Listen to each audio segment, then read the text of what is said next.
Hey guys, how's it going? It's Lavelle Miller here with week 5 of my DraftKings predictions. I do this normally only for MMA, but I've been requested to do this for the NFL as well. I do fairly well in these tournaments, so to say. So decided to, from now on through the end of the season, go ahead and do NFL. I might do NBA. NBA be a lot trickier because they play every few days. So it might be a big weekend or something come up, and I might partake maybe around the Christmas game or maybe right before Thanksgiving or something like that to give you some players.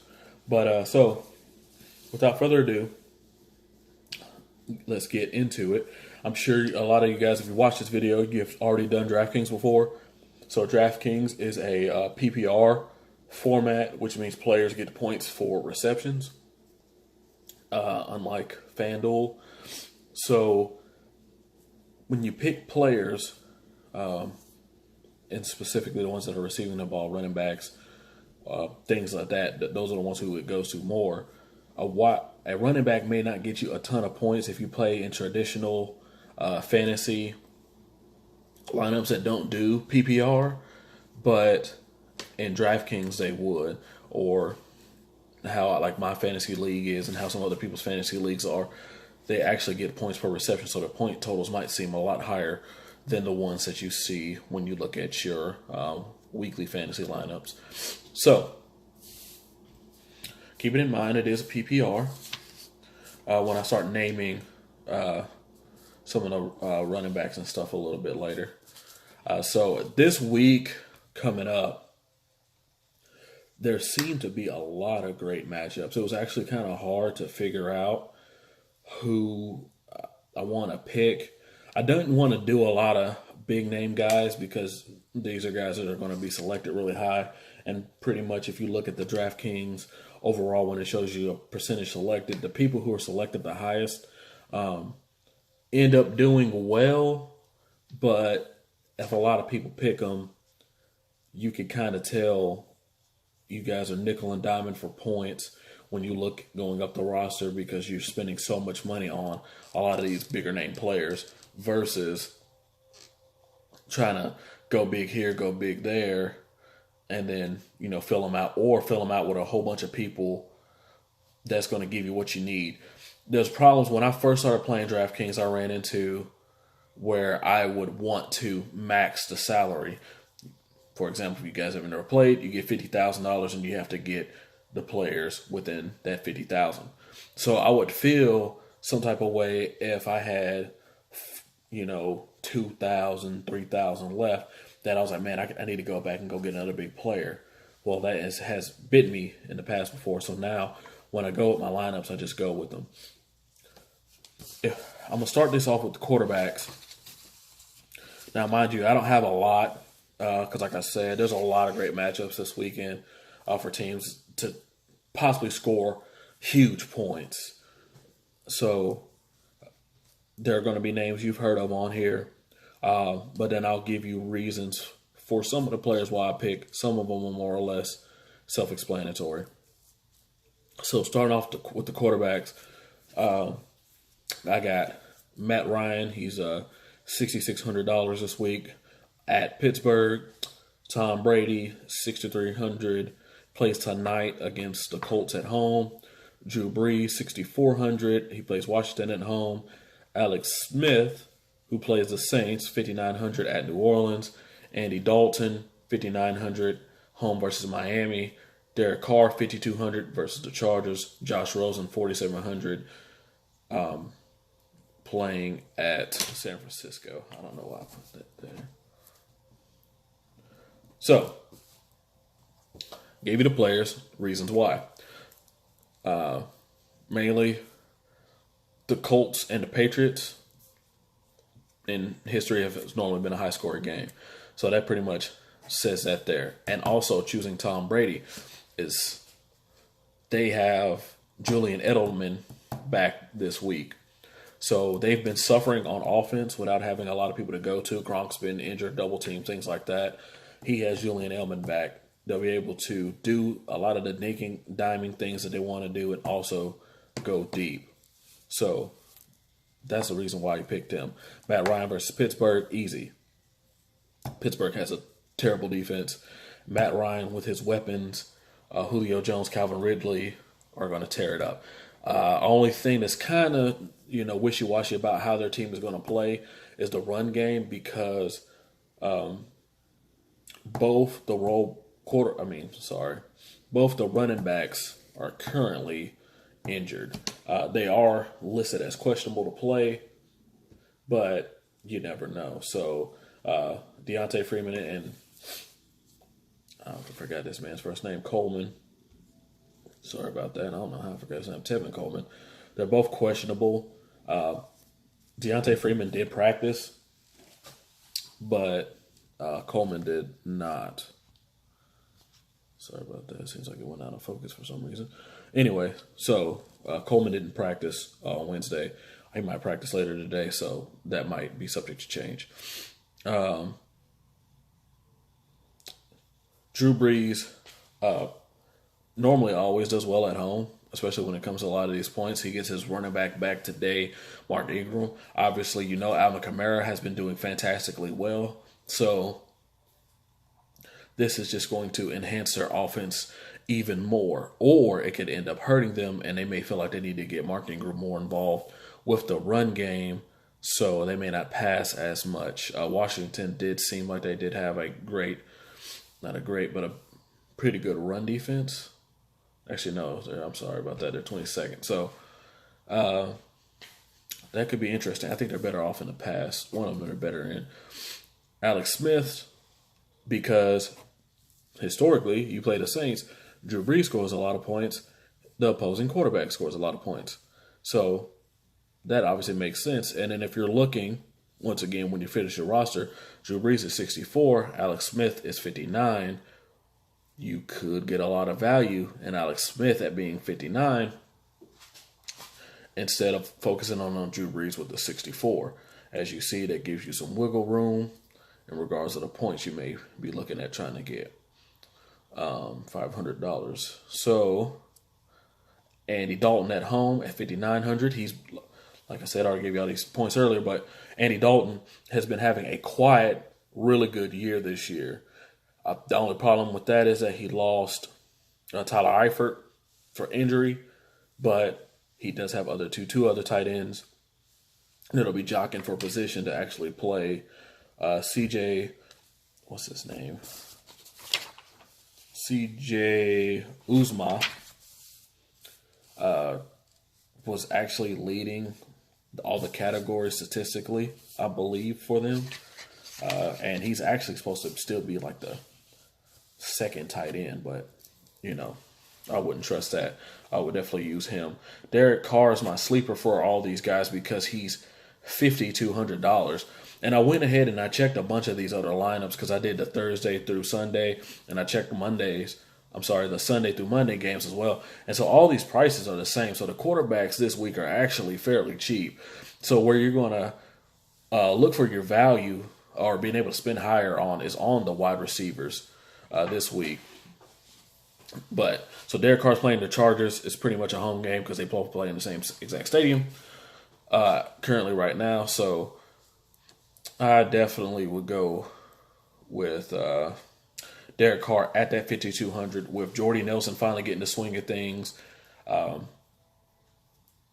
and Jared Cook. Pretty much already good to go there. Jared Cook almost had 2 touchdowns last week, but he only ended up having 1. But definitely he has options to stretch the field. Josh Rosen at 4,700 is playing San Francisco. He's his quarterback he's going against is C.J. Bernard, or however you say his last name. For the $4,700 value, I like Josh Rosen. He didn't do a lot last week. But San Francisco doesn't have that good of a defense. So, and they'll be trying to figure out what they need to do because they have issues with the running back as well. So, 4,700, he's at the bottom of my list for a reason. But if I'm looking for how can I save on the quarterback and go bigger somewhere else, Josh Rosen will be my pick. Running backs, once again, we're going to get into a lot of these household names here. Saquon Barkley at 7,700 versus Carolina, playing at Carolina. Sonny Michel, 5,400 at Indy. James White, playing Indy at 6,100. Dion Lewis, 5,400, playing at Buffalo.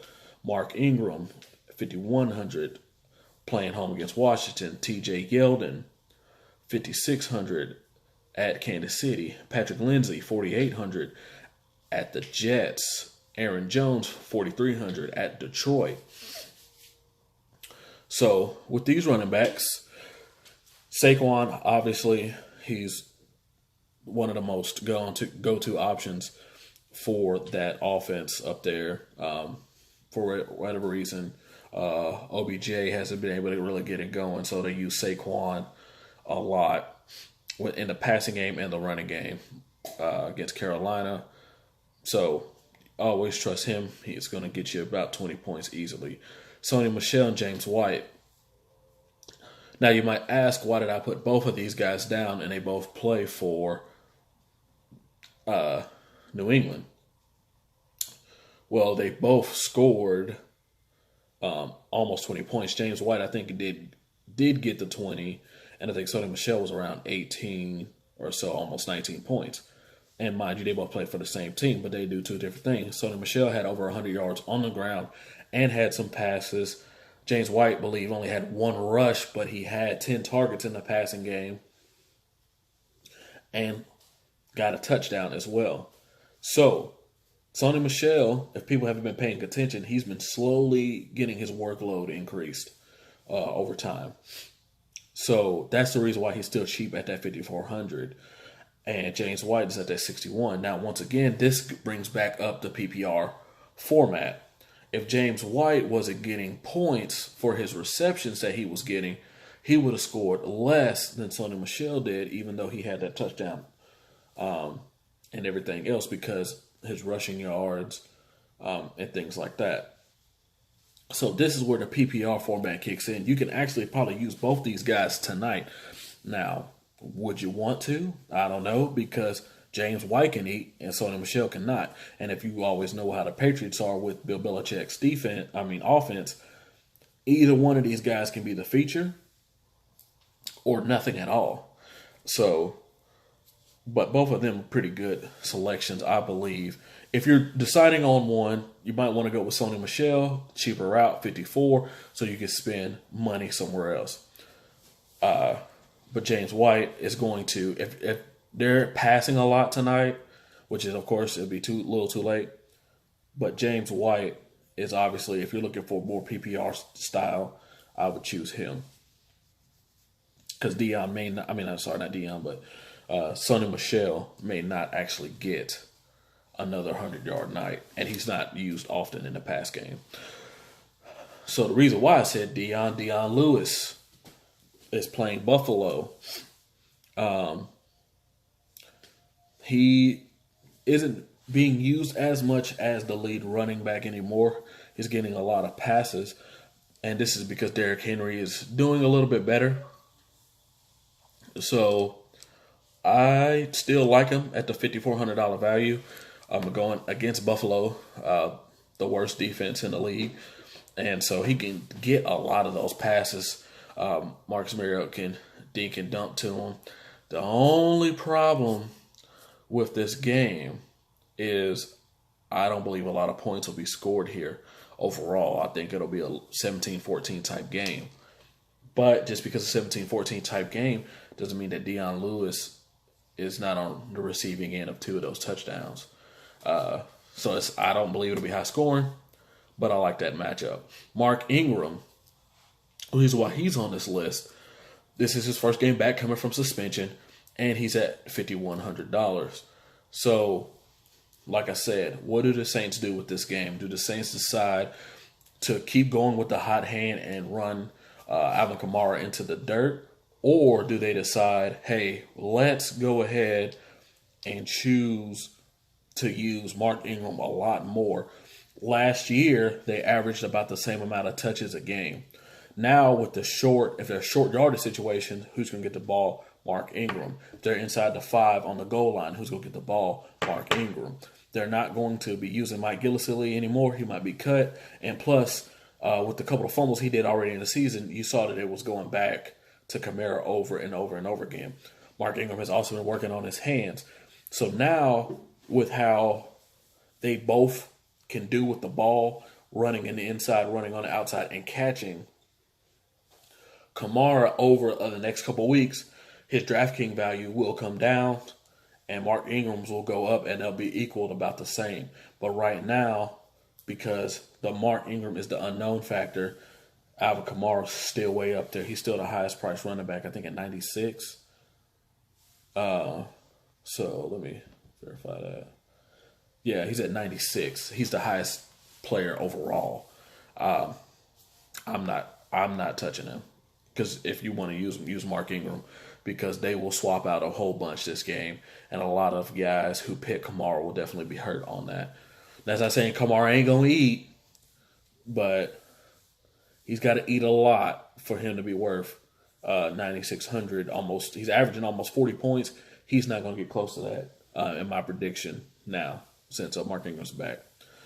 TJ Yeldon, he's injured, but he's deemed to play. Leonard Fournette is out. They're playing against Kansas City. I didn't know Kansas City had like one of the worst defenses in the NFL. It's probably not paying attention because how well Patrick Mahomes has been doing. So it didn't really matter how bad their defense was. But I like him at $5,600 versus Kansas City. Blake Bortles is going to need somebody to not necessarily dump the ball off to, but is able to open up more options for him. They have a good run defense, but the pass defense is suspect. So if they end up having to, he keeps tearing them up on the outside, they're going to have to end up respecting that and allow TJ to get yards to run. Patrick Lindsey at 4,800 versus the Jets. Patrick Lindsey is a tough guy. Ran a sub 4.4 at the combine. Did well Monday night against the Chiefs. That's pretty much all needs to be said about him. He's $4,800 going against the Jets. The Jets are way worse than Kansas City. So I would definitely go with Patrick Lindsey. If I'm, once again, looking to save money, go bigger later. Aaron Jones is my sleeper out of his running backs for $4,300 versus Detroit. He recently came off suspension. He ended up having, let's see here.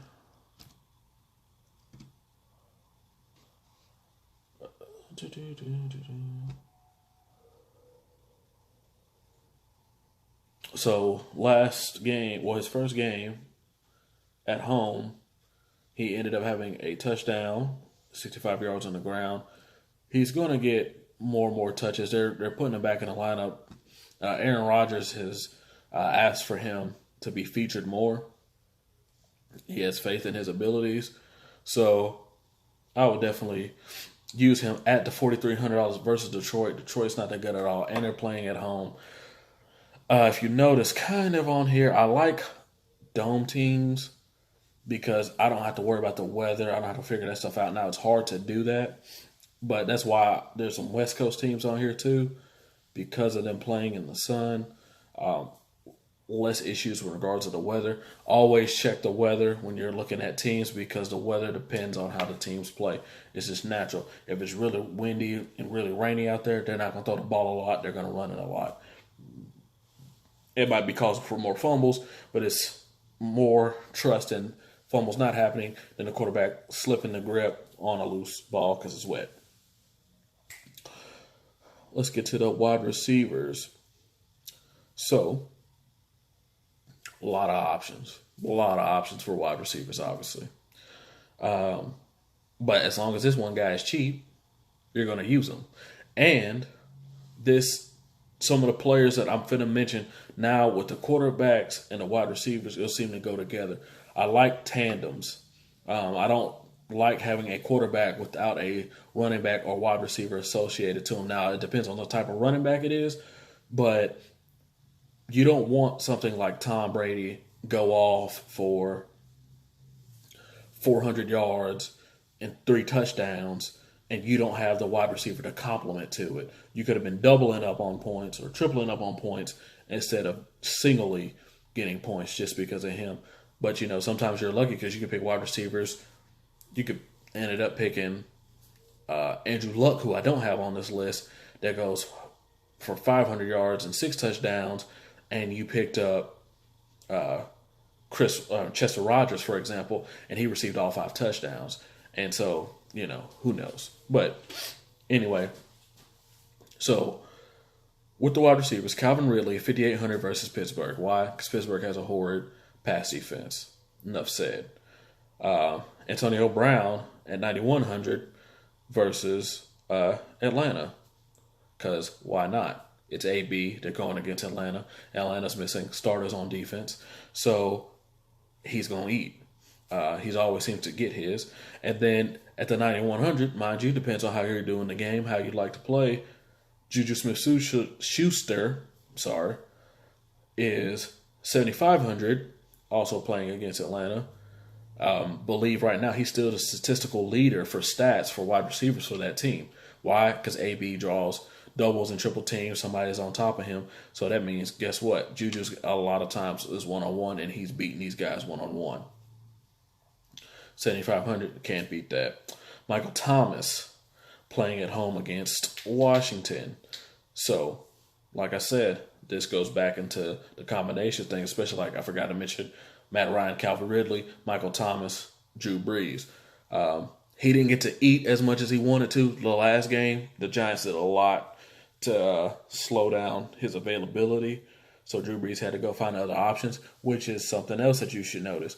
Every game that Michael Thomas has had 10 or more catches, Drew Brees has also had a lot of points to go along with that.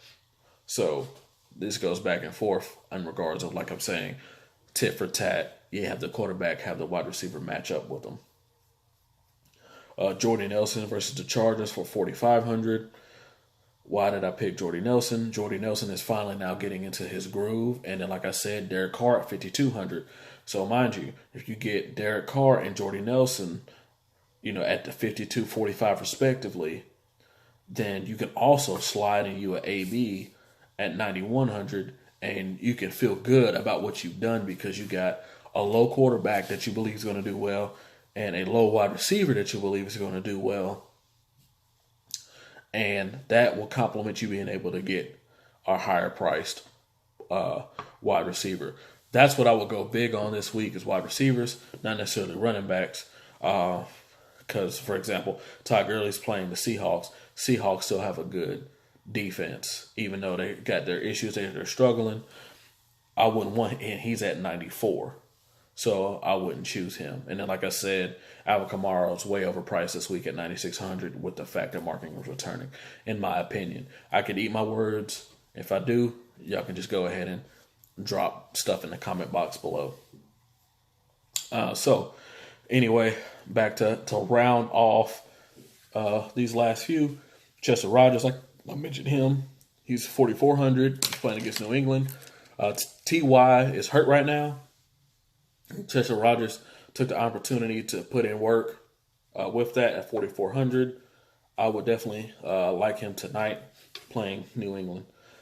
Julian Edelman, his return. He's 5,500. He's playing the Colts. So, mind you, some of these players that I'm mentioning, if you guys haven't put a lineup in tonight, I gave you some Colts and some Patriot players. You may want to go ahead and add them to your lineups tonight, especially, like I said, Julian Edelman coming back at the 55. He may do a lot for you when it's all said and done. Especially with Gronk being injured.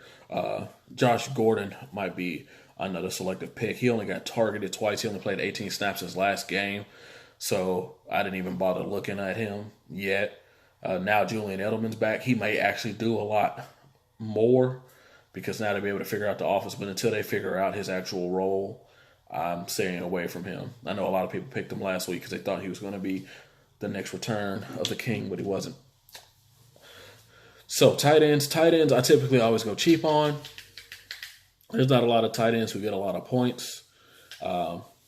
I didn't, like I said, the goal of this was not to try to give a lot of predictable players, and so I tended to try to do that.